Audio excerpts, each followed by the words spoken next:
అందరికీ నమస్తే. సత్యదర్శనానికి అందరికీ స్వాగతం, సుస్వాగతం. సత్యదర్శనంలో ఈరోజు ఒక అద్భుతమైన టాపిక్ అండి, అష్టావక్ర గీత. పత్రి సార్ ఎన్నోసార్లు అష్టావక్ర గీత గురించి ఎంతో అద్భుతంగా తెలియజేశారు. సో ఈరోజు మనతో పాటు ఉన్నారు లక్ష్మీనారాయణ గారు. సార్ 20 ఇయర్స్కి పైగా పిఎస్ఎస్ఎం మూమెంట్లో ఉన్నారు. అంతేకాకుండా ఎంతో అద్భుతంగా వాళ్ళ ఇంటి పైన పిరమిడ్ నిర్మించుకున్నారు. వేరే వాళ్ళు పిరమిడ్ నిర్మిస్తూ ఉంటే ఎంతో ఎంకరేజ్మెంట్ కూడా సార్ చేస్తూ ఉంటారు. మరి గత 4 సంవత్సరాల పైనుండి మరి సార్ పిఎంసికి వస్తూ తను ఏ జ్ఞానాన్ని అయితే నేర్చుకున్నారో ఆ జ్ఞానాన్ని చక్కగా పిఎంసి ప్రేక్షకులకి అందజేస్తున్నారు. మరి ఈరోజు అష్టావక్ర గీత గురించి సార్ ఏం చెప్తారో సార్ మాటల్లోనే తెలుసుకుందాం. నమస్తే సార్. నమస్తే. మన ప్రేక్షకులందరికీ నమస్కారం, శుభాభినందనలు. సరే, అష్టావక్ర గీత జనక మహారాజు మరి ఆయన సభలో ఉండి అష్టావక్రుడు వచ్చినప్పుడు ఆయన ద్వారా వచ్చిన నాలెడ్జే ఈ అష్టావక్ర గీత. సో మరి దీంట్లో కర్మలకు సంబంధించి మూఢుడు జ్ఞానుడు గురించి ఏం చెప్పారు, వేదం ఏం చెప్పారు? ఇప్పుడు యాక్చువల్గా ఫస్ట్ జనకుడికి ఆత్మజ్ఞానము, ఆత్మ విద్య ఇవన్నీ చెప్పిన తర్వాత అప్పుడు ఏంటంటే అసలు ఒక జ్ఞానికి మూఢుడికి ఏం సంబంధం, ఎలా వాళ్ళు ప్రవర్తిస్తారు, ఎలా వాళ్ళ అనుభవాలు పొందుతారు, ఎలా వాళ్ళు ఉంటారు, వాళ్ళ భేదాలు ఏంటి అని జనకుడు ఒక ప్రశ్న చేయడం వలన అతను అష్టవక్రుడు చెప్తాడు, నువ్వు ఒక జ్ఞాని అయినావు అంటే జ్ఞాని ఏ విధంగా ఉండాలి, తర్వాత మూఢుడు ఏ విధంగా ఉంటాడు. అయితే మనం దీన్ని ఫస్ట్ కర్మల గురించి మనం తెలుసుకుందాం. కర్మల గురించి తెలుసుకోవడంలో ఈ జ్ఞానుడు ఎప్పుడేమనుకుంటాడంటే నేను కర్మ చేయటం లేదు, నేను కర్తని కాను, భోక్తని కాను, నా దేహం అనేది ఈ దేహం అనేది నాది కాదు, నాది కాదు, దేహంతో చేసే కర్మలు నాకు అంటవు, దేహంతో నేను ఏం చేసినా కూడా అది నిమిత్త మాత్రంగా నేను చేస్తాను అంటాడు. కానీ మూడునేమనుకుంటాడు, మూడు ఈ దేహం నాది, నేనే ఆత్మ, నేనే దేహం, నేనే శరీరాన్ని అనుకొని ఒక భోక్తాభావంతో కర్మలు చేస్తూ కర్మఫలాన్ని అనుభవిస్తూ ఆ జీవనాన్ని చూస్తూ జనన మరణాల కర్మచక్రంలో చిక్కుకొని ఉంటాడు అన్నమాట. మళ్ళీ ఈ జ్ఞాని ఏం చేస్తాడంటే శాంత చిత్తంతో ఉండి ఎప్పుడు ఏది అవసరం ఉంటే ఆ కర్మ చేస్తాడు, అది వదిలిపెట్టేసి మర్చిపోతాడు. కానీ ఇవేం చేస్తాడంటే ఈ కర్మ చేయాలి, ఇది చేయొద్దు అనే ఆ భావంతో ఉండి ఎప్పుడూ ఈ కర్మల చుట్టి భోక్తాభావంతో కర్మఫలాన్ని అనుభవిస్తూ ఉంటాడు. మళ్ళీ కర్మలను ఏం చేస్తాడంటే ఇప్పుడు జ్ఞానుడు ఏమనుకుంటాడంటే ఈ కర్మ అనేది నేను ఎప్పుడు చేసినా కూడా దేహంతో చేసిన దేహానికి నాది కాదు కాబట్టి ఈ కర్మఫలం నాకు అంటదు, తర్వాత ఈ కర్మ ఫలితానికి నేను బాధ్యుని కాను అని అనుకుంటాడు. కానీ ఇతనే ఏంటంటే భౌతికంగా జీవిస్తూ కర్మలని నేనే చేస్తున్నా అనుకొని ఆ కర్మఫలాన్ని ఆశిస్తూ ఉంటాడు. అంటే ఎలాగంటే నేను ఈ పుణ్యం చేసినా కదా, నాకు ఇంక ఈ డబ్బులు రావాలి కదా, నేను ఇది ఇలా ఇతనికి సహాయం చేసినా కదా, నాకు దేవుడు ఇంకా వేరే డబ్బులు ఇవ్వాలి, ఇంకా ఎలా ప్రతి నిమిషం భగవంతుడి మీద కర్మఫలం నాకు ఇవ్వండి అన్నట్టు ఆకాంక్షిస్తూ ఉంటాడు. అయితే తర్వాత మళ్ళీ ఈ కర్మరాహిత్యం, ఇప్పుడు జ్ఞాని ఎప్పుడు కర్మరాహిత్యంలో ఉంటాడు, తర్వాత కర్తృత్వంలో నమ్మడు. అంటే కర్తృత్వం అంటే నేను కర్తని అనే దాని భావన అస్సలే ఉంచుకోడు అనమాట. కానీ ఇక్కడ మాత్రం ఈ మూఢుడేమనుకుంటాడంటే కర్తృత్వం అంటే నేనే కర్మని, నేనే కర్మ చేస్తున్నాను, నేనే కర్మఫలాన్ని అనుభవిస్తున్నాను, ఈ కర్మఫలం అనేది నాకు వస్తూ ఉన్నది అని ఎప్పుడు కూడా ముక్తి మార్గంలోకి పోవడానికి సంశయిస్తూ ఉంటాడు. ఎప్పుడైతే ఈ కర్మ భావము కర్మ అభావంతో జ్ఞాని ఉంటాడో అతను ముక్తి మార్గంలోకి ప్రయత్నం చేస్తున్నట్టే మనం భావిస్తాం అనమాట. అంటే ముక్తి మార్గంలోకి ప్రయాణిస్తున్నాడు అనమాట. కానీ ఇక్కడ ఇతను కర్మ చేస్తూ కర్మఫలాక్షం భావిస్తూ జనన మరణ చక్రంలో ఉంటూ కర్మబంధంలోనే ఎప్పుడు ఉంటాడు. ఈ జ్ఞానికి కర్మబంధం అస్సలే అంటుకోదు అనమాట. కర్మబంధనాలతో ఉండడు, అతను ముక్తుడుగా ఉంటాడు. కానీ ఇతను ఏంటంటే భౌతిక జీవనంలో కోరికలతోటి, బంధాలతోటి, కర్మలతో సతమతం అవుతూ ఉంటాడు. అలా ఈ జ్ఞానుడికి మూఢుడికి ఈ కర్మల గురించి రకరకంగా స్పందిస్తాడు. అంటే ఇతను ఒక రకంగా స్పందిస్తే మూఢుడు ఇంకో రకంగా స్పందిస్తాడు అనమాట. అలా సో చక్కటి ఎగ్జాంపుల్ సార్. ఒక జ్ఞాని ఎలా ఉంటాడు, ఒక మూఢుడు ఎలా ఉంటాడు అని తెలియజేశారు కర్మల విషయంలో. కర్మ చేస్తే ఫలాన్ని ఆశించే వాళ్ళు మూఢుడైతే అసలు ఫలాన్ని ఆశించకుండా కేవలం నేను ఒక ఇన్స్ట్రుమెంట్ అని జ్ఞాని అని. మరి సుఖ దుఃఖాలు అనేవి ఉన్నాయి, కర్మలు అయిపోయినాయి. నెక్స్ట్ సుఖ దుఃఖాలు. ఆ సుఖ దుఃఖాల విషయాలలో వీళ్ళిద్దరు డిఫరెన్స్ ఎలా ఉంటుంది? సుఖ దుఃఖాల గురించి ఇప్పుడు మళ్ళీ ఇక మనము జ్ఞాని వస్తే, జ్ఞానికి అసలు సుఖం అంటే సంతోషంగా ఉండాలని, దుఃఖం అంటే దుఃఖితంగా ఉండాలని, ఎవరైనా నిందిస్తే కుంగిపోవాలని, ఎవరైనా పొగిడితే అతను పొంగిపోవాలని అసలే ఉండడు అనమాట. సుఖాన్ని దుఃఖాన్ని సమభావంతో చూస్తూ ఉంటాడు. తర్వాత సుఖ దుఃఖాలు అనేవి ఒక జీవితంలో ఒక భాగము, కానీ దాని గురించి అనుభవించినా కూడా అనుభవరహితుడుగా ఉంటాడు. ఎలా ఉంటాడంటే, ఇప్పుడు ఒక పెద్ద మంచి కార్యం జరిగింది, సంతోషంగా ఉండాలి కానీ సంతోషించాడు. ఏదో చెడు కార్యం జరిగింది, దుఃఖంగా ఉండాలి, దుఃఖరహితుడుగా ఉంటాడు. తర్వాత మళ్ళీ ఏంటంటే, ఇప్పుడు సమదృష్టితో ఉన్నప్పుడు అతనికి ఏంటంటే ఈ సుఖ దుఃఖాలలో ఏమాత్రం స్పందించాడు అనమాట. పుట్టాడు, సంతోషం ఉంది, పుట్టినందుకు సంతోషంగా ఉన్నాడు, సంతోషం. చనిపోతున్నాడు, చనిపోయిన నుంచి సంతోషం. దుఃఖం, జీవిస్తున్నప్పుడు జీవిస్తున్నా అని అనుకోడు, మరణిస్తున్నప్పుడు మరణం గురించి భయపడాడు. కానీ మూఢుడు ఏం చేస్తాడు, జీవన మరణాల గురించి ఎప్పుడు ఆలోచిస్తూ ఉంటాడు, ఎప్పుడు భూతం భవిష్యత్తులో వాడతాడు. కానీ జ్ఞాని ఎప్పుడు వర్తమానంలో జీవిస్తుంటాడు. తర్వాత సుఖ దుఃఖాలను, సుఖాన్ని పొంగిపోవడం, తర్వాత ఎవరైనా పొగడతలకి పొంగిపోవడం చేస్తుంటాడు. దుఃఖం వచ్చినప్పుడు దుఃఖిస్తుంటాడు. తర్వాత ఎవరైనా నిందలిస్తే కుంగిపోతుంటాడు. ఇలా మూఢుడు వ్యతిరేకంగా ప్రవర్తిస్తాడు. అంటే అతను ఏమిటంటే తన శరీరంకి జరిగే భావనలన్నీ కూడా ఆత్మకు కూడా జరుగుతున్నాయి అనుకుంటాడు. కానీ ఎప్పుడైతే ఈ జ్ఞానుడు మాత్రం తను శరీరం కాదు, నేను ఒక ఆత్మని అనుకున్నప్పుడు అతనికి ఏమి అంటావు కాబట్టి దానికి ఏ విధంగా స్పందించాడు.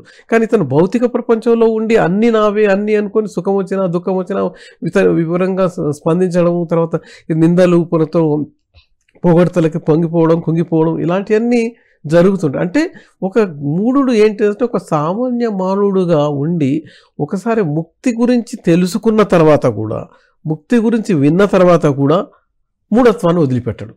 కానీ జ్ఞాని ఎలా ఉంటాడంటే అన్నీ తెలిసి ఉన్నా కూడా మూడులాగా బయట కనబడతాడు. అతన్ని పరిశీలించిన తర్వాత, అతనితో మాట్లాడిన తర్వాత, సంభాషించిన తర్వాతనే అతను జ్ఞాని అని తెలుసుకుంటాడు, అర్థమవుతుంది. అలా అతను ఉంటాడు అనమాట. ఇంకా తర్వాత ఏంటంటే మనం ప్రవృత్తి నివృత్తుల గురించి కూడా తెలుసుకుందాం. ప్రవృత్తి నివృత్తులు అంటే ఏం పనులు చేయాలి, ఏ పనులు చేయకూడదు. అయితే ఇతను ఎలా ఉంటాడంటే జ్ఞాని ఏ పని ప్రవృత్తి చేస్తున్నా దాన్ని నివృత్తిలాగా ఉంటాడు. అంటే ఏ పని చేస్తున్నా దాని గురించి ఆలోచించకుండా, దాని గురించి ఏమి చేయకుండా ఆ పని చేస్తూనే ఉంటాడు. అంటే నివృత్తి అనమాట. నివృత్తి అంటే ఏమీ పని చేయకుండా, ఆ పనిని ఆశించకుండా, ఫలితాన్ని ఆశించకుండా ఉండడం అనమాట. కానీ మూఢుడు ఏం చేస్తాడంటే ప్రవృత్తితో ఉన్నప్పుడు ప్రవృత్తిగానే ఉంటాడు, నివృత్తిని కూడా. అంటే అతను బాబు నువ్వు మంచిగా ధ్యానం చేయి, ఇలా చేసినప్పుడు నీకు ముక్తుడు అవుతావు, తర్వాత నువ్వు మోక్షం వస్తుంది, ఆ తర్వాత నువ్వు ఆలోచన రహిత స్థితిలో ఉంటే నీకు ఇది జరుగుతుంటే ఆయన తెలుసుకొని అవును కరెక్టే అంటాడు.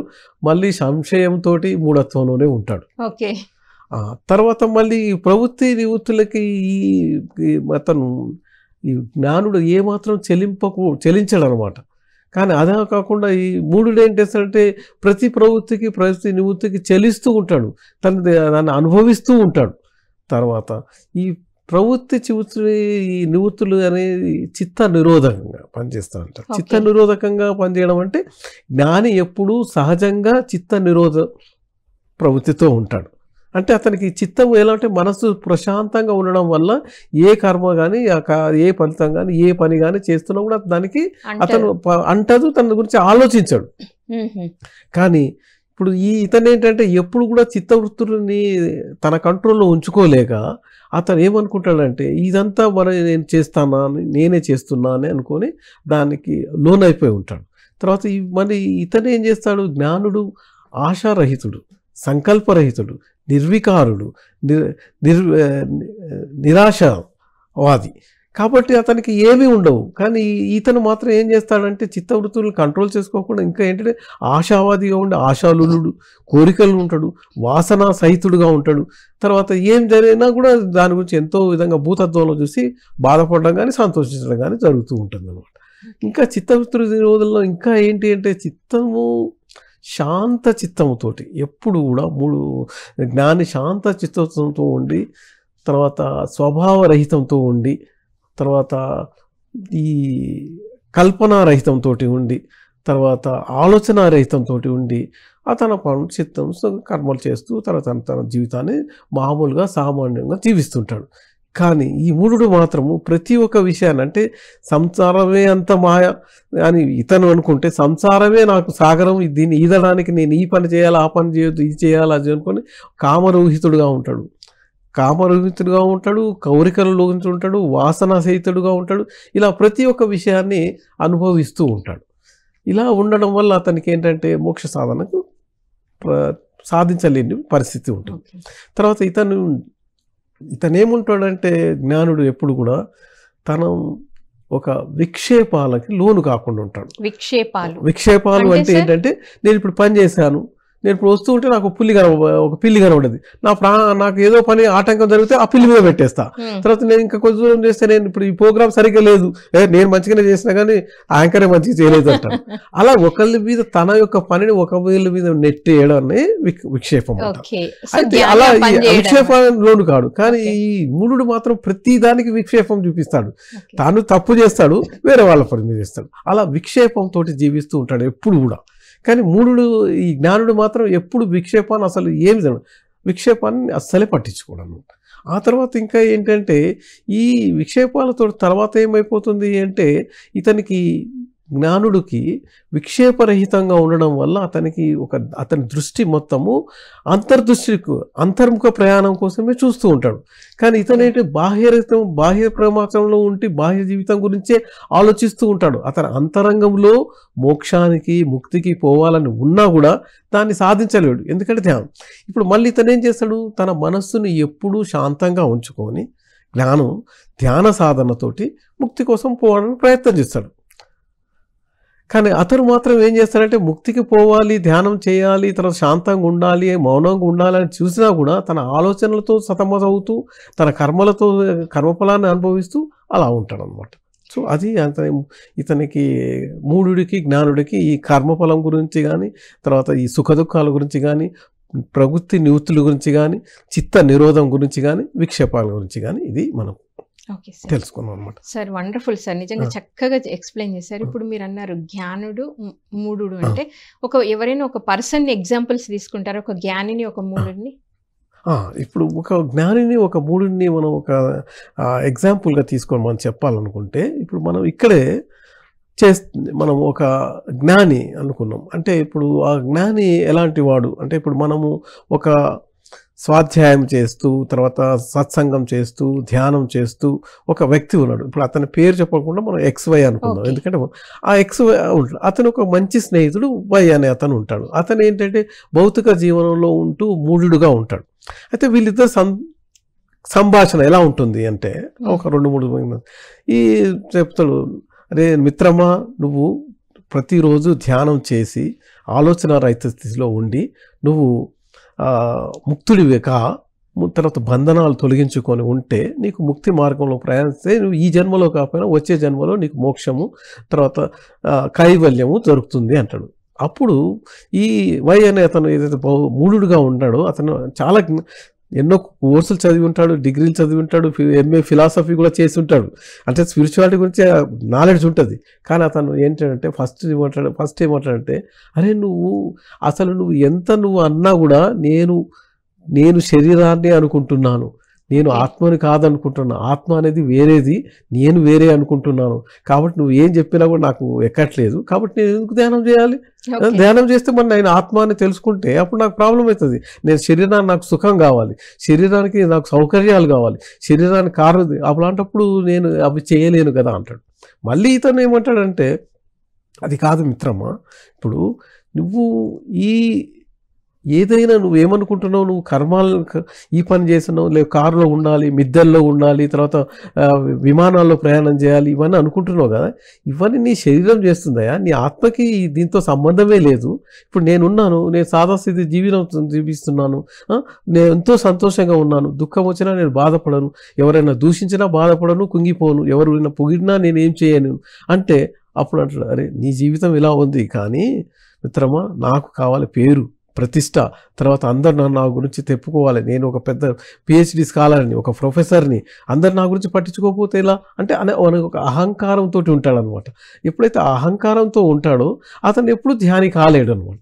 సో మళ్ళీ ఇప్పుడు మళ్ళీ తను జ్ఞాని అయిన అతను ఏమంటాడంటే, నువ్వు చాలా నీ జీవితంలో నువ్వు ఒక అహంకారిగా తర్వాత ఒక ఇలాగా ఉంటున్నావు, కానీ ఒక జ్ఞానికి కావాల్సింది నిరహంకారంతో ఉండాలి, తర్వాత నిర్వికారంతో ఉండాలి, నిర్విచారంతో ఉండాలి. కాబట్టి ఆ అలవాటు ఎప్పుడు ఆల్రెడీ నువ్వు 50 సంవత్సరాలు దాటింది, ఇంకా 15-20 సంవత్సరాలు పోస్తున్నావు, ఇప్పటికైనా నువ్వు నా మార్గంలోకి రా అని పిలుస్తాడు. పిలుస్తుంటే అతనికి ఇష్టం లేకపోయినా కూడా అతి కష్టంతో తన మిత్రుడి మాట విని మెల్లగా మన పిఎంసి ఛానల్ చూడడం మొదలు పెడతాడు. పిఎంసి ఛానల్ చూడంగానే అప్పుడు అనిపిస్తుంది, అరే కోట్ల మంది ధ్యానం చేస్తున్నారు, పత్రిజీ గారు చెప్పింది, నేను కూడా ఒకరోజు ప్రయత్నం చేస్తాను. ఒకరోజు ప్రయత్నం చేస్తాడు, 2 రోజులు 3 రోజులు ప్రయత్నం చేయగానే అతనికి దాని యొక్క రుచి తెలుస్తుంది. కాబట్టి మెల్లమెల్లగా ధ్యానం చేస్తాడు, తర్వాత సత్సంగానికి వెళ్తుంటాడు, తర్వాత ఈ సజ్జన సాంగత్యం చేసి అందరితోటి శాఖాహార ర్యాలీలు, తర్వాత ధ్యాన మహోత్సవాలు అట్లా తిరుగుతాడు. అలా ఒక సంవత్సరం తిరిగే వరకు వై కూడా ఎక్స్ లాగా అయిపోతాడు. ఇది మనం మూడుడికి జ్ఞానం అంటే ప్రతి మూడుని కూడా ఒక జ్ఞానుడిగా తయారు చేయగలగడానికి మన పిఎంసిలో చాలామంది మనం ప్రయత్నం చేస్తున్నారు, మన మాస్టర్స్ అంతా. Okay sir. సో మరి జ్ఞాని ఎలాంటి స్థితిలో అయినా ఎలాంటి భావాలతో ఉంటాడు, అలానే మూడుడు కూడా మూడుడికి ఎలా ఇప్పుడు స్థితిలో ఇప్పుడు ఏంటంటే జ్ఞాని ఎప్పుడు కూడా వర్తమానంలో ఈ క్షణంలో ఏం జరుగుతుంది అంతవరకే ఆలోచిస్తాడు. ఆ తర్వాత పోయిన క్షణము ఆ వచ్చే క్షణాన్ని గురించి కూడా ఆలోచించాడు. కానీ మూఢుడు ఏంటంటే ఎప్పుడు కూడా భూత విషయాల గురించి, భూతమానంలో జరిగిన విషయాల గురించి బాధిస్తూ, చింతిస్తూ, విచారపడుతూ వర్తమానంలో ఏం జరుగుతుందో అని ఆందోళనతో జీవిస్తూ ఉంటాడు. అంటే ప్రతి క్షణంలో కూడా ఈ క్షణంలో నేను సరే భోజనం చేస్తున్నాను, అరే భోజనం చేస్తుంటే నేను ఎక్కువ తింటున్నానా తక్కువ తింటున్నాను, నిన్న ఎక్కువ తిన్నాను ఇవాళ తక్కువ తినాలి కదా అని అలా ఆలోచిస్తాను. భోజనం చేయగానే ఇప్పుడు నేను ఎక్కడికి పోవాలి అదే ఆలోచిస్తాను. భోజనం చేస్తున్నప్పుడు ప్రతి ముద్ద తింటూ తన మనస్సుని, ఆత్మని అది కేంద్రీకరించడు.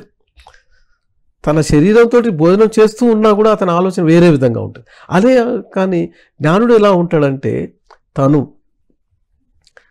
వింటున్నా, చెబుతున్నా, సృష్టిస్తున్నా, స్పర్శించబడుతున్నా, వెళ్తున్నా, వస్తున్నా, నిద్రిస్తున్నా, జాగ్రత్త అవస్థలో ఉన్నా ఎప్పుడు ఒకే రకంగా ఉంటాడు. అతని స్థితి మారదు.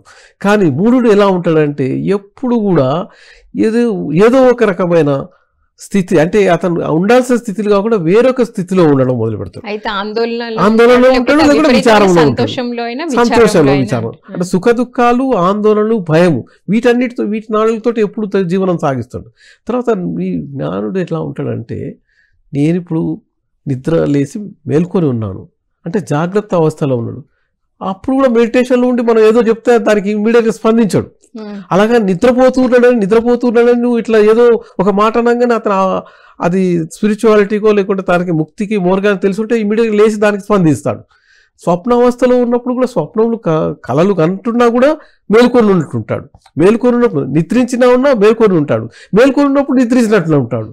అలా అతను ఉంటాడు. కానీ పూర్ణుడు ఎలా ఉంటాడంటే ప్రతిరోజు జాగ్రత్త అవస్థని, స్వప్నావస్థని, తర్వాత గాఢ సుషుప్తి అవస్థని అనుభవిస్తూ ఉంటాడు. అంటే దాంట్లో అతనికి భేదమేం తెలియదు. కానీ ఇతనికి ఆ 3 అవస్థలు సేమ్గా ఉండి ఆ తర్వాత అవస్థలకు పోవడానికి ప్రయత్నిస్తాడు. అది తురియ అవస్థకి. అంటే తురియ అవస్థలో పోయినప్పుడు అతను ఏంటి సమాధి స్థితిలోకి పోయి ముక్తి మార్గంలోకి పోవడానికి ప్రయత్నిస్తుంటాడు.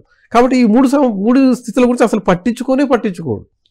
తర్వాత జ్ఞానుడు ఎలా ఉంటాడంటే సమయ స్థితి, అంటే ఏ సమయంలో ఏమి చేయాలి అనే భావనతో ఉంటాడు. ఓకే, ఏ సమయంలో ఏం చేయాలనేది కూడా ఉంటుంది. అంటే ఇప్పుడు ఎలా ఉంటుంది, ఇప్పుడు మనం చూస్తున్నాం మన సాఫ్ట్వేర్ వాళ్ళందరూ రాత్రంతా పని చేస్తాడు, పగలంతా నిద్రపోతుంటారు, తర్వాత రాత్రి 12-1ంటికి బిర్యానీ తింటారు. అంటే అది అలాంటి మన శరీరానికి, తర్వాత మన ఉపనిషత్తుల్లో, తర్వాత వీటిలలో చెప్పిన దానికి వ్యతిరేకంగా ప్రయత్నిస్తుంటాడు. అది మూఢుడు అలాగే ఉంటాడు అనమాట. మూఢుడు ఏం చేస్తాడంటే తనకు ఇష్టం వచ్చినప్పుడు ఇష్టమైన పనులు చేస్తూ ఉంటాడు. కానీ ఇతను ఏంటంటే తన సమయస్థితితోటి ఇచ్ఛానుసారంతో జీవితేచ్ఛ లేకుండా, త్యాగేచ్ఛ లేకుండా, జ్ఞానేచ్ఛ లేకుండా, అంటే ఇవన్నీ ఉన్నాయి ఆయనకి. జ్ఞానం చేస్తాడు, జ్ఞానం ఉంటుంది, త్యాగం ఉంటుంది, ఇవన్నీ ఉంటాయి, కానీ ఆ ఇచ్ఛ అనేది లేకుండా ఉంటాడు. కానీ మూఢుడు ఎట్లా ఉంటాడు? కొద్ది మిడివిడి జ్ఞానంతో నాకు చాలా జ్ఞానం ఉంది, తర్వాత నాకు చాలా ఇచ్ఛలు, నాకు ఈ కోరిక కావాలి, ఆ కోరిక కావాలి, నేను ఇది కావాలి, అది చేయాలి అనుకుంటూ ఉంటాడు.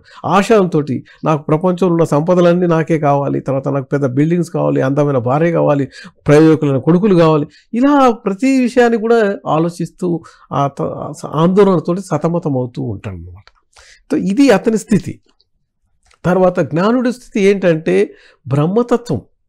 బ్రహ్మతత్వము తెలుసుకొని ఉంటాడు అనమాట. అంటే నేను బ్రహ్మము ఒకటే, అంటే నేను ఆత్మ ఒకటే అని తెలుసుకుంటాడు. కానీ ఇతను ఎలా ఉంటాడు? అరే బ్రహ్మం వేరు, ఆత్మ వేరు, నేను వేరు, నా శరీరమే నాది, నేను శరీరాన్ని అని అనుకొని జీవిస్తూ ఉంటాడు భౌతికంగా. తర్వాత ఇతనేమనుకుంటాడు? సర్వము భ్రమ అనే స్థితిలో ఉంటాడు. కానీ మూఢుడు ఎట్లా ఉంటాడు? అరే జగత్తంతా వాస్తవము, ఈ జగత్తులోనే అంతా జరుగుతూ ఉంది, కాబట్టి నేను జగత్తులోనే, అంటే భౌతిక ప్రపంచంలోనే జీవిస్తూ ఉంటాను అంటాడు. ఇతను ఇంకా ఏమనుకుంటాడంటే సర్వం కలితం బ్రహ్మ, అంటే నేను ఇదంతా కూడా బ్రహ్మతోటి చేయబడి ఉన్నది, కాబట్టి నేను నిర్వికార స్థితిలో, నిర్విచార స్థితిలో, నిస్సంకల్పముగా స్థితిలో ఉండాలి అని అలాగ ఉండడానికి ప్రయత్నం చేస్తాడు జ్ఞానుడు. కానీ ఇతనేమనుకుంటాడు? ప్రతిదానికి ఒక కల్పన చేస్తూ, ప్రతిదానికి ఒక కామక్రోధాలకు లోనవుతూ ఈ పనులు చేస్తూ ఉంటాడు అనమాట. తర్వాత ఇతనేంటి? కామరహితుడుగా ఉంటాడు, క్రోధరహితుడుగా ఉంటాడు, మోహరహితుడుగా ఉంటాడు. కానీ ఇతనేం చేస్తాడంటే ఎప్పుడు కూడా మోహంతో, కామంతో, కోరికలతో జీవిస్తుంటాడు. భార్యాబిడ్డలు ఉన్నారనుకో, భార్యాబిడ్డలు ఈ జీవితంలో వీళ్ళు భార్యాబిడ్డలు అని వాళ్ళ మీద మామూలుగా ఉంటాడు, సామాన్యంగా ప్రవర్తిస్తాడు. కానీ ఇతనేంటి? భార్యాబిడ్డలతో మోహంతో ఉంటాడు. తర్వాత ఈ జ్ఞానం ఏం చేస్తాడంటే ధనం వచ్చినా, సంపదలు వచ్చినా, తర్వాత ఐశ్వర్యం వచ్చినా, తర్వాత ఎవరైనా అతనితో మాట్లాడుతున్నప్పుడు, అంటే రాజు కానీ, లేకుంటే కొడుకులు కానీ, మనవాళ్ళు కానీ, ఏమాత్రం చెలించడు, ఏమాత్రం స్పందించడు. అయితే వాళ్ళు ఎంతో పొగిడినా, దూషించినా కూడా ఏమాత్రం ఒకే రకంగా సమదృష్టితో ఉంటాడు.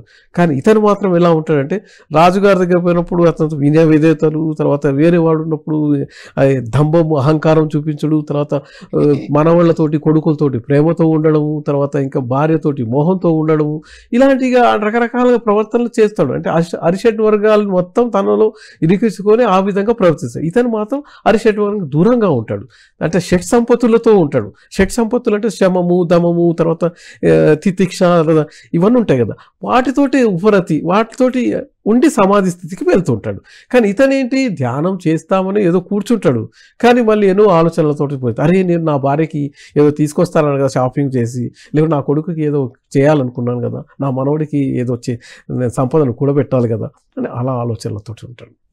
సో మొత్తానికి ఏంటంటే జ్ఞానుడి యొక్క స్థితి అనేది వర్తమాన స్థితిలో ఉండి అన్నిటికీ అహితంగా, అంటే అన్నిటికీ ఆలోచనలకి, అనాలోచనకి, ఆచారానికి, అనాచారానికి ఏమి కూడా బద్దులు కాకుండా, బంధనాలు లేకుండా ఎప్పుడు ఒకే స్థితిలో ఉంటాడు. కానీ ఇతను మాత్రం, మూఢుడు మాత్రం బంధనాలతో జీవిస్తూ బంధ సహితుడుగా ఉండి కామక్రోధాలకు, అరిషడ్ వరకు లోబడి జీవనాన్ని సాగిస్తుంటాడు. బాగుంది సార్. మరి అష్టవక్ర గీత అనేది జనక మహారాజు సభలో స్టార్ట్ అయింది. మీ మాటల్లో జనక మహారాజు గురించి ఒకసారి దాని గురించి కూడా చెప్తాము. తర్వాత ఈలోపు మరి ఎవరైనా స్కాలర్స్ ఏమైనా కావాలంటే అది కూడా మనం తీసుకుందాము. షూర్ సార్, మనకి కాల్ వస్తే మనం ఖచ్చితంగా వాటికి ఆన్సర్ చేద్దాం. ఈలోపు జనక మహారాజు. అయితే ఇప్పుడు మనం జనక మహారాజుని గురించి, అతని యొక్క ఆత్మజ్ఞానం పొందిన స్థితి గురించి తెలుసుకోవడానికి అంటే పూర్వం ఏంటంటే లాస్ట్లో ఏం చెప్తాడంటే అష్టవక్రుడు జనకుడికి, నువ్వు అసలు బ్రహ్మము మోక్షము అంటే ఏంటో తెలుసుకోమంటాడు. సో దాని గురించి కొంత చెప్పిన తర్వాత మనం జనకుడి యొక్క స్థితికి పోదాం. అయితే జ్ఞానుడు ఏంటంటే బ్రహ్మము అంటే నేనే అనే భావనతో ఉంటాడు. మూఢుడు బ్రహ్మము వేరు నేను వేరు అనే భావంతో ఉంటాడు. జ్ఞానుడు సర్వం బ్రహ్మం, జగత్తు అంతా మిథ్య అని ఆయన అనుకుంటాడు. ఈ మూఢుడము జగత్తు సంసారము అంతా నేను జీవించేది సాగరం, ఇది దీంతో ఈదుకుంటూ ఈయన జీవించాల్సిందే అని అతను అనుకుంటాడు. తర్వాత ఇతను మూఢుడు ఏమనుకుంటాడంటే, బ్రహ్మం ఏమనుకుంటాడంటే, ఈ బ్రహ్మం ఒకటే సత్యము, ఆ సత్యాన్ని నేను అన్వేషించడానికి ధ్యాన సంపద, యోగ సంపద, జపాలు, తపాలు, ఇలాంటి భక్తి మార్గాలు, ఇలాంటి ఏదైనా ఒక మార్గాలను ఎంచుకొని ముక్తి మార్గంలో ప్రయాణం చేయాలని ఎప్పుడూ అనుకుంటూ ఉంటాడు. కానీ జ్ఞానుడు ఏమనుకుంటాడంటే సంకల్పం చేసుకుంటాడు, ఏది మూఢుడు. కానీ ఆ సంకల్పంలో అతని ఆలోచనలతోటి, ఆందోళనలతోటి, కామక్రోధాలతోటి అతను ఎప్పుడు కూడా మోక్ష మార్గానికి పోలేడు, బ్రహ్మమే సత్యమని తెలుసుకోలేడు. ఓకే. తర్వాత మళ్ళీ ఇక్కడ ఏంటంటే ఇతను ఎప్పుడు కూడా జ్ఞానుడు నేను ముక్తుడిని అని అనుకుంటాడు, నేను బంధన రహితుడిని అనుకుంటాడు. కానీ మూఢుడు ఎప్పుడు ఏమనుకుంటాడంటే ఏ ముక్తుడిగా ఉండాలి కావాలి అనుకుంటాడు, కానీ బంధన రహితం లేకుండా ఉండడం వల్ల బంధన సహితంతో బంధనాలతో చిక్కుకొని ఎప్పుడూ బంధనాలలో జీవిస్తూ ఉంటాడు. తర్వాత ఇతనికి జ్ఞానుడికి ఏం తెలుస్తుందంటే, నేను సత్యాన్ని తెలుసుకున్నాను, నేను ఆత్మ సత్యాన్ని ఆత్మ విద్యని తెలుసుకున్నాను, కాబట్టి నేను ఈ జన్మలోనే ముక్తి మార్గంలో ప్రయాణం చేసి మోక్షాన్ని సంపాదించుకుంటాను అని ముముక్షత్వం అంటే మోక్షానికి పోవడానికి కోసం ప్రయత్నం చేయడం, అలాంటివి చేస్తుంటాడు. కానీ మూఢుడు ఏంటంటే ముముక్షత్వం అంటే విచక్షణ ఉంటుంది. ఎందుకంటే ముముక్షత్వంలో విచక్షణ లేకుండా, వైరాగ్యం లేకుండా ఇవి ఉంటాడు. అయితే ఇక్కడ ఏం చేస్తాడు, తను రాగ ద్వేషాలతోటి సతమతమవుతుంటాడు. రాగం ఉంటుంది, ద్వేషం ఉంటుంది. ఎలా ఉంటుంది అంటే, ఒక ప్రవృత్తి చేశాడు, ఒక పనిని చేసినప్పుడు దాంతో రాగం పెట్టుకుంటాడు, ఒక నివృత్తి చేసినప్పుడు దాన్ని అరే ఈ పని చేస్తున్నా కదా, ఈ పని చేయకుంటున్నా కదా అని దాని మీద ద్వేషం పెంచుకుంటాడు. అంటే ప్రవృత్తి నివృత్తులతోటి రాగద్వేషాలు పెంచుకుంటాడు, భార్యాబిడ్డల మీద మోహంతో ఉంటాడు. సో ఇలా ఉండడం వల్ల అతనికి మోక్ష సాధన కానీ ముక్తి మార్గంలో ప్రయాణం చేయడం చాలా కష్టమవుతుంది. కానీ ఇతను ఏం చేస్తాడు, ఇతను నా యొక్క జీవిత లక్ష్యం, నా యొక్క ఆత్మాధిక జీవిత లక్ష్యం ఏమిటి అంటే, ఈ జన్మలోనే జన్మరాహిత్యాన్ని పొంది ముక్తి మార్గంలో ప్రయాణం చేసి మోక్షం పొందాలి అని అనుకుంటాడు. కానీ మూఢుడు అలా అనుకోడు. కాబట్టి ఆ జన్మలో అతనికి మోక్షం రావడం చాలా కష్టము, తర్వాత ముక్తి మార్గంలో ప్రయత్నం చేయడం. కానీ అతనికి ఈ ఒక విషయంలో ఏం జరుగుతుందంటే, అతని చుట్టూ ఉన్న వాళ్ళు కూడా జ్ఞానులై ఉండి అతన్ని మార్చడానికి ప్రయత్నం చేసినప్పుడు మూఢుడు కూడా జ్ఞానుడై అతను ఈ జీవితంలోనే చాలా ముక్తి సంపాదించుకొని, ఈ జీవితంలో కాకపోయినా వచ్చే జీవితంలో కంపల్సరీ మోక్ష సాధన కృషి చేసి మోక్షాన్ని పొందగలుగుతాడని మన అష్టవక్రుడు అంటాడనమాట. ఇప్పుడు ఆ తర్వాత ఇప్పుడు మనం జనకుడి స్థితి ఏంటని తెలుసుకుంటాం. అంటే మనం ఇప్పుడు బ్రేక్ ఏమన్నా అవసరం అవుతుంది, చెప్పండి సార్. సో ఇప్పుడు చెప్తాం. ఇప్పుడు జనకుడు ఈ అష్టవక్ర గీతాల సంవాదంతో, అంటే ఇది కొన్ని నెలలు నడుస్తుంది అనమాట. అయితే అప్పుడు ఏం చేస్తాడు జనకుడు, ఏమంటాడంటే, నేను ఒక్కడిని ఆత్మజ్ఞానిని అవుతే కాదు, నా ప్రజలు అందరూ, నా రాజ్యసభలో ఉన్న వాళ్ళందరూ కూడా కావాలి. కాబట్టి అష్టవక్ర గీతని వేడుకుంటాడు, నువ్వు ఈ సంవాదాన్ని మొత్తము నువ్వు ఒక రచనలో తయారు అంటే. అప్పుడు ఈ అష్టవక్ర గీత రాసి జనకుడికి ఇస్తాడు. అప్పుడు ఆ జనకుడు ఏం చేస్తాడంటే, ఆ జనకుడు తన రాజ్యంలో తన పండితులకు ముందు ప్రచారం చేసి మొత్తం ఈ జనకుడు ఈ అష్టవక్ర గీతాన్ని మన అందరికీ అందించాడనమాట. సో కానీ అప్పుడు జనకుడికి ఈ ఆత్మజ్ఞానం పొందిన తర్వాత అతని స్థితి ఎలా ఉన్నది అంటే, అది వర్ణనాతీతం. అతను ఎలా అంటాడంటే, ఫస్ట్ నేను ఇప్పుడు సంకల్పరహితంగా ఉన్నాను, ఆలోచన రహితంగా ఉన్నాడు, వైరాగ్యంతో ఉన్నాను, రాగద్వేషాలు లేకుండా ఉన్నాను. సరే, మనం జనక మహారాజు గురించి మాట్లాడుకుంటున్నాం, ప్లీజ్ కంటిన్యూ. జనకుడు ఆత్మ విద్యను, ఆత్మజ్ఞానాన్ని ఎప్పుడైతే ఈ అష్టవక్రుడి ద్వారా సంగ్రహించాడో తను దాంట్లోకి వెళ్ళిపోతాడు. తను ఒక ఆత్మజ్ఞానంలో మొత్తాన్ని పొంది ఉంటాడు. సో ఆ సంతోషంతో అష్టవక్రుడికి చెప్తాడు ఆయన స్థితి ఎలా ఉంది, నేను ఆత్మజ్ఞానం పొందిన తర్వాత నేను ఏ విధంగా ఉన్నాను. ఫస్ట్ ఏమంటాడంటే, ఈ తత్వజ్ఞానాన్ని తెలుసుకున్న తర్వాత ఈ ఒక పట్టకారు అంటే ప్లేన్ లాంటిది ఒకటి నాకు దొరికి, నా దేహంలో, నా ఆత్మలో, నా మెదడులో ఉన్న నానా సందేహాలు అనే ముళ్ళను మొత్తం తీసేసా. అంటే ఇప్పుడు నాకేం సందేహాలు లేవు, ఓకే. నాకు ఏం ఆలోచనలు లేవు, నేను ఆలోచన రహిత. నేను ఆత్మనా అనాత్మనా అని కూడా నేను చెప్పలేను. అంటే అంటే ఆత్మని దాటి వెళ్ళిపోయాడనమాట. ఓకే. తర్వాత నేను ఒక నిర్వికల్పుణ్ణి, నిర్విచారుణ్ణి. తర్వాత నాకు మోక్షము బంధంతో సంబంధం లేదు, నాకు కామము క్రోధంతో సంబంధం లేదు, సుఖము దుఃఖంతో సందేశం నాకు పట్టింపు లేదు. తర్వాత నేను ముముక్షత్వంతో కూడా నేను ప్రయత్నలేదు. నేను ఒక జ్ఞానము అజ్ఞానంతో కూడా నాకు సంబంధం లేదు, విద్య అవిద్యతో సంబంధం లేదు, తర్వాత జ్ఞానము అజ్ఞానంతో సంబంధం లేదు. నేను ఒక ఆలోచన రహితంతో ఉంటూ తర్వాత ఒక నిరంజనుని, నిరంజనుడు అంటే దేని గురించి పట్టించుకోలేను. తర్వాత ఇంకా నేను అంటాడంటే నేను అసలు మోక్షం కోసం కాదు, జీవితం జీవిస్తున్నానా మరణిస్తున్నానా కూడా నాకు తెలియదు. నేను అరణ్యంలో ఉన్నానా ప్రజల దగ్గర ఉన్నానో కూడా నాకు తెలియట్లేదు. తర్వాత నేను అంటే భార్య బిడ్డలతో ఉన్నానా లేకుంటే సన్యాసిగా ఉన్నానో అది కూడా నాకు తెలియట్లేదు. నేను ఆ స్థితికి వెళ్ళిపోయాను.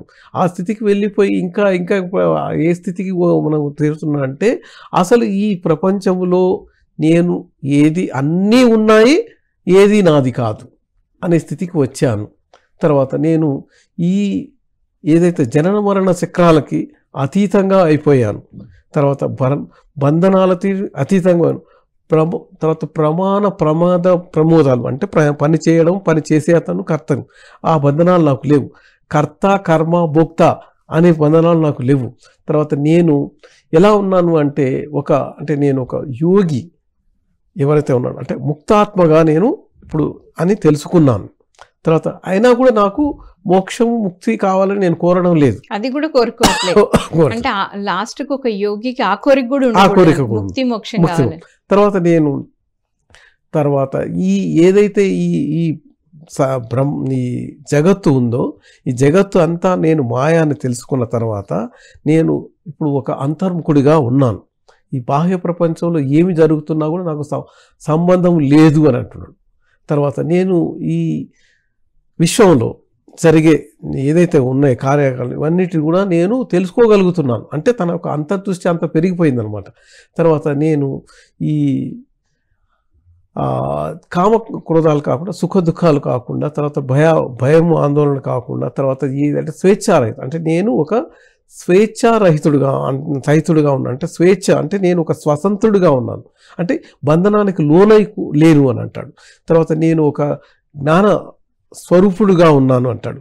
తర్వాత నేను ఏదైతే మీరు చెప్పిన యొక్క విషయాలన్నీ నేను తెలుసుకున్న తర్వాత వాటిని నా జీవితంలో ఆచరించినట్లు అనుభవిస్తున్నాను. అంటే అప్పటి వరకు ఇంకా ఆచరించలేదు కానీ ఆ అనుభవాన్ని ముందే తెలుసుకుంటున్నాను అనమాట. తర్వాత నిష్కామంతో ఉన్నాను, నిష్కపటంతో ఉన్నాను, కోరికలు లేకుండా ఉన్నాను. తర్వాత బంధనాలు లేకుండా నేను ఒక ముక్తుడిని గాను, బద్ధుడిని గాను, బుద్ధుడిని గాను, విముక్తుడిని కాదు, విరక్తుడిని గాను, సన్యాసిని గాను, తర్వాత సంసారిని గాను. అంటే అతని యొక్క స్థితి ఏ విధంగా జరిగిపోయిందంటే అతను అంత పరమ ఉచ్చ స్థితికి వెళ్ళిపోయాడు అనమాట. అంటే అష్టవక్రుని యొక్క సంవాదంతో కానీ అష్టవక్రుని ఇచ్చిన ఏదైతే ఆత్మజ్ఞానంతో అతను మొదటి నుంచే జనకుడు ఒక రాజర్షి, ఒక చాలా ఆత్మాధికంగా చాలా ఎదిగినవాడు. కానీ ఎప్పుడైతే ఈ అష్టవక్రులతో సంవాదం చేస్తాడో అతని యొక్క జ్ఞాన సంపద ఆత్మవిద్య అనేది చాలా ఇంతలు పెరిగిపోయి అతను ఆ స్థితిలో ఉన్నట్లు మన అష్టవక్రుడికి చెప్తుంటాడు అనమాట. వండర్ఫుల్ సార్, నిజంగా చక్కటి ఇన్ఫర్మేషన్ సార్. మీరు ఇంకొకటి మీరు ఒక మాట అన్నారు, నేను ఎదగడమే కాకుండా నా దగ్గర ఉన్న వాళ్ళందరూ కూడా ఎదగాలి అని అనుకుంటారు. సో ఆయన దానికి ఎలా కృషి చేశారు? ఇప్పుడు జనకుడు ఏం చెప్తాడంటే తర్వాత అష్టవక్రుడితోటి మీరిచ్చిన జ్ఞానంతో మీరిచ్చిన ఆత్మవిద్యతోటి నేను చాలా ఎదిగిపోయి నేను ఒక పూర్ణ స్థితిలోకి వచ్చాను, పూర్ణ ఆత్మగా ఎదిగాను. కానీ నా ప్రజలు నా రాజ్యసభలో ఉన్న వాళ్ళందరూ కూడా ఇలాంటి ఈ ఆత్మవిద్యను తెలుసుకోవాలి. కాబట్టి మీరు ఈ సంవాదాన్ని మొత్తము ఒక రచనలా చేసి నాకు అందించండి అని అష్టవక్రుడిని వేడుకుంటాడు. అప్పుడు అష్టవక్రుడు ఏం చేస్తాడంటే ఈ అష్టవక్ర గీత, అష్టవక్ర సంహిత రెండు రాస్తాడు అనమాట. రెండు రాస్తాడు. ఆ రెండు రాసి అవి జనక మహారాజుకి ఇచ్చి అతను వెళ్ళిపోతాడు. అయితే జనక మహారాజు తన దగ్గర ఉన్న పండితులను తర్వాత ఈ తత్వవేత్తలు తర్వాత ఈ భక్తి వీళ్ళందరూ ఉంటారు, వాళ్ళందరితో సమావేశం చేసి వాటి ముందు చర్చిస్తాడు అనమాట. చర్చించిన తర్వాత వాటిని ప్రజలకు సామాన్య భాషలో ఏ విధంగా అందించాలి అని ఆ సామాన్య భాషలో ప్రజలకు అందించడం కోసం తన పండితుల్ని తర్వాత పురోహితుల్ని వాళ్ళందరినీ నియమిస్తాడనమాట. అందుకనే జనక మహారాజులు కాలంలో జనకుడిని అసలు జనకుడిని పేరు ఎవరికి తెలియదు, ఆ ప్రజలందరూ కానీ అందరూ కూడా అతన్ని తండ్రిగా భావిస్తాడు అంతే. అవును, అతను మిథిలా నగరాన్ని పరిపాలిస్తున్నా ఒక రాజులాగా ఎప్పుడు ఉండేవాళ్ళు, ఒక యోగిలాగా పరిపాలించే ఒక తండ్రి లాగా. అంటే తండ్రి ఎలా అయితే తన బిడ్డలకు క్షేమాన్ని, బిడ్డల యొక్క కోరికలను తీర్చుకుంటూ బిడ్డల యొక్క భవిష్యత్తును బాగు చేస్తూ అలా ఉంటాడు. కాబట్టి అందుకని అతనికి పరమాత్ముడు సీతను ప్రసాదిస్తాడు. సీత అంటే మనం లక్ష్మీదేవి యొక్క ఒక జన్మ. ఆమె ఎందుకు జన్మించింది అంటే ప్రపంచంలో అప్పుడు ఉన్న ఒక సమకాలీన పరిస్థితుల్లో ఎవరైతే దానవులుగా ఉన్నారు, తర్వాత అదే రాక్షసులుగా ఉన్నారు, తర్వాత సామాన్య మానవులుగా ఉన్నారు, వాళ్ళందరికీ కూడా మోక్ష మార్గము, ముక్తి మార్గము, ధ్యాన మార్గము చెప్పడానికి ఆమె వచ్చింది. అందుకని ఆమె రాముడు వద్దన్నా కూడా రాముడు వెంబటి అరణ్యాలకు వెళ్తుంది. తర్వాత ఇంకా మనం ఆలోచిస్తే సీత ఒక ప్రతివత మహత్యంతో ఆమె ఏమైనా చేయగలదు. కానీ ఆమె రావణుడు తీసుకువెళ్తున్నప్పుడు అభ్యంతరం చెప్పలేదు. ఎందుకు అంటే తన తపస్సుతోటి తన యొక్కతోటి రావణ్ణి కూడా మార్చడానికి ప్రయత్నం చేయొచ్చు అని ఒక ఛాన్స్ తీసుకుంటుంది అనమాట.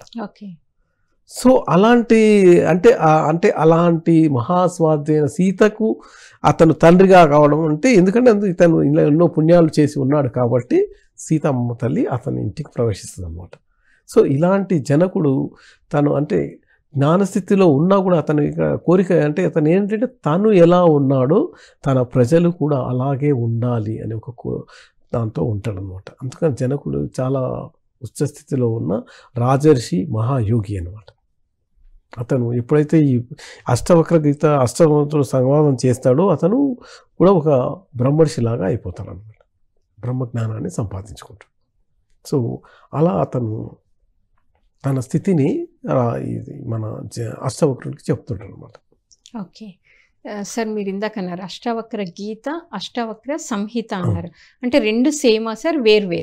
ఆ రెండు అంటే రెండిట్లో చాలా వరకు కామన్గా ఉంటుంది. కానీ అష్టవక్ర గీతలో ఏంటంటే డైరెక్ట్గా జనకుడికి తర్వాత ఈ అష్టవక్రుడు జరిగిన సంభాషణ పరంగా రాసినది.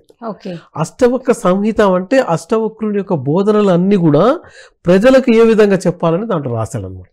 అంటే దాంట్లో ఇంకా కొంత ఈ సంవాదం కాకుండా ఆయన యొక్క ఇతర బోధనలు కూడా దాంట్లో ఉంటాయి. అదే కానీ మెయిన్గా ఏంటంటే ఆయన చెప్పేది ఇదే అన్నమాట. ఎలా మనిషి తన ఆత్మవిద్యను ఏ విధంగా సంపాదించుకోగలుగుతాడు, ఆత్మజ్ఞానాన్ని తెలియగా తెలుసుకొని బద్ధుడు నుంచి బుద్ధుడుగా ఎలా మారగలుగుతాడు, అజ్ఞాని నుంచి జ్ఞానిగా ఎలా మారగలుగుతాడు, సంసారి నుంచి ఒక త్యాగి, ఒక వైరాగి, ఒక రోగి, యోగిగా ఎలా మారగలుగుతాడు, ఇది చెప్తాడనమాట. ఓకే, సో మీరు అన్నారు ఇందాక ఈ బుక్స్ తీసుకున్నారు జనక మహారాజు, ఒక అందరికీ జ్ఞానం వెళ్ళాలి అంటారు. తర్వాత ఈ జ్ఞానాన్ని ఆయన ఎలా స్ప్రెడ్ చేశారు?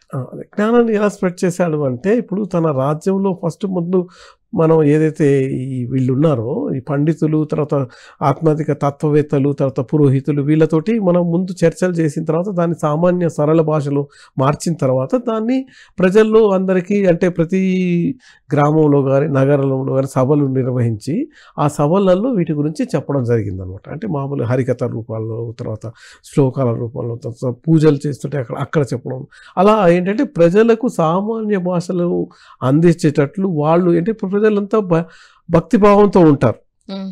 ప్రజలకి ముక్తి మార్గం అంటే భక్తితో వాళ్ళు ముక్తి సంపాదించుకోవాలనుకుంటారు. కానీ అంత సమయం భక్తితో వాళ్ళు ఉండలేని, ఎందుకంటే వాళ్ళకి ఏదో కర్మలు చేస్తూ కొంత సమయం మాత్రమే వాళ్ళు దేవాలయానికి వెళ్ళడం కానీ ధ్యానం చేయడానికి కానీ దొరుకుతుంది కదా. అందుకని వాళ్ళు సులభతరంగా ఎలా ఈ జ్ఞానాన్ని సంపాదించుకోగలుగుతాడో ఆ విధానాలని అతను నేర్పిస్తూ ఉంటాడు అన్నమాట. Okay, wonderful sir.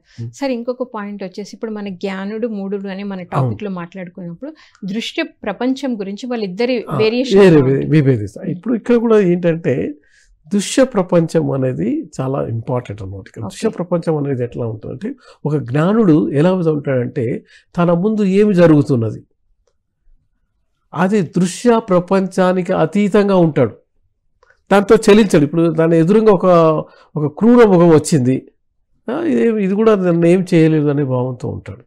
అలాగే ఒక మంచి సాధు జంతువు వచ్చింది అని దాన్ని వెంబడిపోయి దాన్ని నిమరడం కానీ దాన్ని ఎత్తుకోవడం కానీ అలాంటివి ఏం చేయడు, అంటే స్పందించాడు అనమాట. కానీ మూఢుడు ఎలా ఉంటాడంటే దుష్ట ప్రపంచంలోనే జీవిస్తుంటాడు. ఆ దుష్ట ప్రపంచంలో జీవిస్తూ ఆ దుష్టడానికి లోనైపోతాడు అనమాట. ఏదైనా ఇప్పుడు ఒక మంచి సాంగ్ వస్తుంది, ఒక వీడియో సాంగ్, ఆ సాంగ్ చూసి ఈయన కూడా డాన్స్ చేయడం మొదలు పెడతాడు, అంటే తను లోన్ అయిపోతాడు. ఆ దాంట్లో ఏదో ఒక బాధాకరమైన సీన్ వచ్చింది అనుకో, ఈయన కూడా ఏడవడం మొదలు పెడతాడు, అంటే దుష్టలు అవుతాడు. తర్వాత ఇంకోటి ఏంటంటే ఈ జ్ఞానుడు ఎప్పుడు అనుకుంటాడంటే ఈ దుష్ట ప్రపంచము అంతా మిథ్య అని తెలుసుకుంటాడు. అంటే ఈ దుష్ట ప్రపంచం మిథ్య అని తెలుసుకుంటాడు కాబట్టి కానీ మూడు ఏమనుకుంటాడు, దుష్ట ప్రపంచమే అంతా వాస్తవము అని దాంట్లో జీవిస్తూ ఉంటాడు. తర్వాత ఈ దుష్ట ప్రపంచం ఈయన జ్ఞానుడు ఏం చేస్తాడంటే దుష్ట ప్రపంచము జరుగుతూ ఉన్నది, దాని గురించి నేను పట్టించుకోవాల్సిన అవసరం లేదు, దాంట్లో నేను ఒక భాగం కావాలని అనుకోడు. కానీ మూడు ఏమనుకుంటాడంటే ఆ దృశ్య ప్రపంచంలో ఒక భాగం కావాలని అనుకుంటాడు. అంటే ఇప్పుడు ఒక రోడ్డు మీద వెళ్తూ ఉంటాడు అనుకోండి, అక్కడ ఒక సంఘటన జరుగుతూ ఉంటే అతను కూడా దాంట్లో చేరిపోయి ఆ సంఘటనలో ఒక భాగం అయిపోతాడు.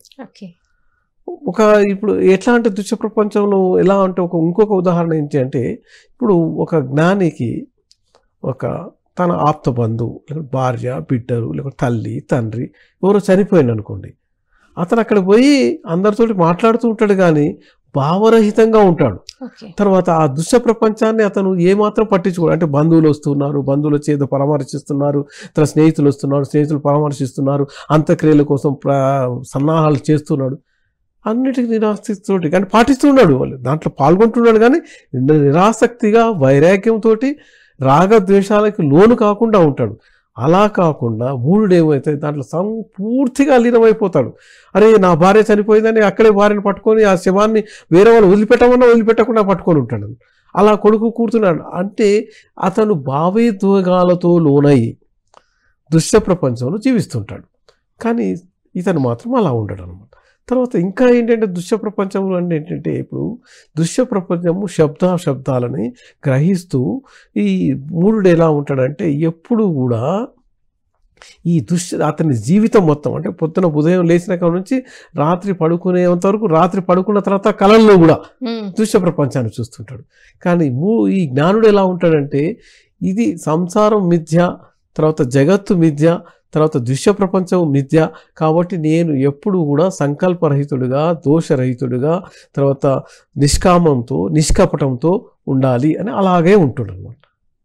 సో ఇలా ఈ దృశ్య ప్రపంచం ఇప్పుడు మనం కూడా ఏం చేస్తామంటే మనము యోగ మార్గంలో పోతున్నాము, ముక్తి మార్గంలో పోతున్నాం, కానీ మనం పూర్తిగా ముక్తులం కాలేదు, పూర్తిగా బుద్ధుడం కాలేదు, బద్ధులుగానే ఉన్నాం.